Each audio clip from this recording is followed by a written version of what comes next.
तो हेलो बच्चों, आज की हमारी कक्षा 10वीं गणित में आज हम देखेंगे अध्याय 1 का बहुपद बहुपद पाठ से प्रश्नावली 3। ठीक है, प्रश्नावली 3 में ये प्रश्न है। प्रश्नावली 1 और प्रश्नावली 2 का वीडियो मैंने यूट्यूब पर डाल दिया है। आप पिछला वीडियो देखकर प्रश्नावली 1 और प्रश्नावली 2 का सवाल को बना सकते हैं। ठीक है, आज हम लोग देखेंगे प्रश्नावली 3। प्रश्नावली 3 में है निम्नलिखित बहुपदों के मध्य पद तोड़कर गुणनखंडन कीजिए। ठीक है, क्या करना है? बहुपद, ये दिया गया बहुपद है, ये बहुपद, ये बहुपद, ये सब क्या है? बहुपद है। इसके क्या करना है? मध्य पद, मतलब इसके बीच वाला पद, मध्य को तोड़कर गुणनखंड। एक वीडियो को देखो, फिर अच्छे से हो, फिर उसके आधार पर ये सभी को बनाकर देखो। ठीक, चलो प्रश्न पहला बनाते हैं।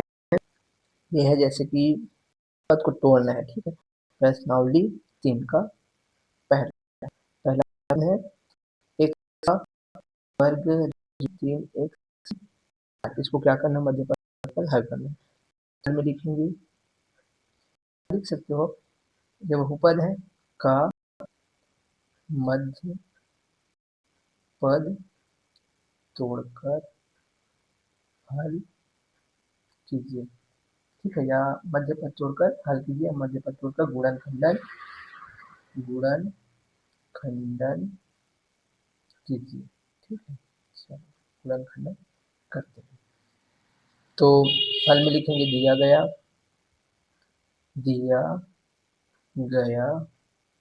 बहुपद है, दिया गया बहुपद है, क्या दिया गया है? x का वर्ग ऋण 3x ऋण 4, ये दिया गया बहुपद है। ठीक है, तो इसको बनाने का विधि क्या है? मध्य पद तोड़कर बनाएंगे। इस लिखना, इस बहुपद की इस बहुपद की तुलना करेंगे। इस बहुपद की तुलना मानक बहुपद होता है जो x का वर्ग प्लस bx प्लस c से करने पर क्या करेंगे? कि दिए गए बहुपद की तुलना ए एक्स का square plus b x plus c से करना है। देखो, यहाँ ए की जगह हम तुलना करेंगे, इससे तुलना इसको करना है। तो ए की जगह हम कितना है? यहाँ एक है, कुछ नहीं है तो एक, और बी की जगह हमें -3 और सी की जगह हमें -4 यहाँ लिखेंगे। यहाँ ए की जगह हमें ए बराबर 1 और बी बराबर, बी की जगह हम कितना है? -3 और सी की जगह हम कितना है? सी बराबर -4 है। ठीक है, ए की जगह हम 1, बी की जगह हम 3 और सी की जगह -4। फिर क्या करेंगे? मध्य पद तोड़ने के लिए ए का गुणा, इस ए के मान और सी के मान को गुणा कर देना, ए गुणा सी, यानी कि 1 गुणा -4 यानी -4, 4 1 4। ठीक, यहाँ तक हो जाने के बाद अब क्या करेंगे? मध्य पद को तोड़ना है। मध्य पद तोड़ने के लिए कोई भी ऐसी दो संख्या लेंगे, कोई ऐसी दो संख्या लेंगे जिसको जोड़ने या घटाने पर, ठीक है, जोड़ने या घटाने पर -3 आए और उस उन्हीं दो संख्या को गुणा करने पर -4 आए। तो कौन सी दो संख्या है जिसको जोड़ने घटाने पर -3 आएगा और गुणा करने पर -4 आएगा? ठीक है, कौन सी संख्या है? तो कौन सी संख्या ले सकते हैं? तो देखो, यहाँ पास ले सकते हैं हम लोग, यहाँ हल करके देखेंगे कौन सी दो संख्या है जिसको जोड़ने घटाने पर -3 आएगा। ये -3 आएगा, यही मध्य पद को तोड़ना होगा। तो कैसे तोड़ेंगे? यहाँ ग्राफ में बना रहे हैं ना ग्राफ।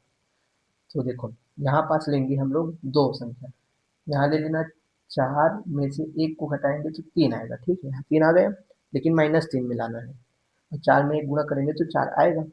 ऐसे इसको उल्टा कर देना, 1 ऋण 4 करना, 1 ऋण 4। तो 1 में से 4 को घटाएंगे तो कितना आएगा? -3 आएगा। 1 में से -4 को घटाएंगे कितना आएगा? -3, जो कि यहाँ पास है। और 1 का गुणा करेंगे -4 से तो कितना आएगा? 4 1 4 -4, देखो ये -4 आ गया और -3 आ गया। ठीक है, तो इसी को 1 -4 को यहाँ पास ये -3 की जगह में रखना है, रख दो। क्या रखेंगे? जो भी दिया गया बहुपद है इसको लिखना है, x का वर्ग ऋण 3x ऋण 4 बराबर मध्य पद तोड़ने पर, इसका क्या करेंगे? मध्य पद को तोड़ने पर x का वर्ग, यहाँ पास -3 को चेंज करेंगे, है ना, प्लस लिखेंगे, -3 को बदलेंगे 1 ऋण 4 में 1 में से 3 घटाएंगे तो कितना आएगा, -3 आएगा। ऐसे कोष्टक में लिखना है, यहाँ प्लस लगाना, ठीक।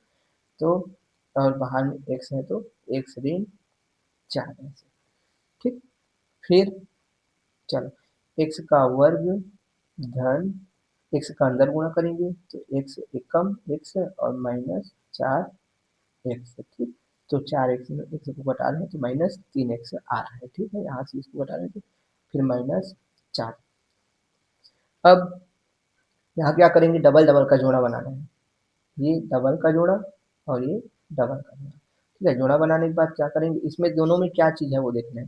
तो यहाँ x है, यहाँ x है, यहाँ लिखेंगे नीचे में x को, यहाँ से दोनों में से x को, तथा ये दोनों में से -4, ये -4 है, -4 को, इसमें से x को, इसमें से -4 को उभय निष्ठ लेने पर, ठीक है। उभय निष्ठ लेने पर आगे हल करेंगे तो ये दोनों में से x निकलेगा तो बचेगा x धन 1 बचेगा, यहाँ एक x बचेगा, यहाँ x निकल गया तो 1 बचेगा, कोष्टक बंद। ऋण 4 को बाहर निकालेंगे दोनों में से, यहाँ बचेगा x, ऋण बाहर निकला है तो +4 बाहर निकला, 1 बचेगा, ठीक। अब देखना, अब ये देखना हर सवाल में कि यहाँ पास जो उभयनिष्ठ निकालने के बाद यहाँ जो आएगा वो दोनों मान सेम होंगे। तो यहाँ x प्लस, तो यहाँ भी x+1 आया है, होगा पुनः दोनों में सेम है। x+1 को उभय निष्ठ लेने पर, x+1 को क्या करेंगे, उभय निष्ठ लेने पर, ठीक है। तो यहाँ उभय निष्ठ निकालना, x+1 और x+1 ये दोनों में से x+1 बाहर, और फिर ये बचेगा x-4 को लिखना, x-4 कोष्टक में x-4, ये होगा x+1 x-4, यही अभीष्ट गुणनखंड है, ठीक है। यही अभीष्ट गुणनखंडन है जो दिया गया सवाल है। इसका मध्य पद का गुणनखंडन कीजिए। इसका आंसर क्या होगा, ये x+1 और x-4 ये है आंसर। लास्ट में लिख लेना, यही अभीष्ट, यही दिए गए बहुपद का अभीष्ट गुणनखंड है, गुणनखंडन है, लिख लो, यही अभीष्ट गुणनखंडन, ये अभीष्ट गुणनखंडन है, दिए गए बहुपद का अभीष्ट गुणनखंडन है, ठीक है। तो देखो वीडियो को अच्छे से देखना, शुरू से देखना, बढ़िया देखना, और इसी प्रकार से जैसे ये प्रश्न हल हुआ है इसी प्रकार से हम बाकी जो पुस्तक में प्रश्न है, जैसे यहाँ प्रश्न है प्रश्न क्रमांक दूसरा, ये वाला दूसरा प्रश्न है, x का वर्ग धन 2x+1, इसको हल करेंगे। ये पेपर में 2 से 3 नंबर का प्रश्न आता है, ठीक है। जैसे बोर्ड पेपर होगा CBSE तो उसमें आप देखना कि ये 2 से 3 नंबर CBSE CBSE, ठीक है। और थैंक यू वीडियो देखने के लिए।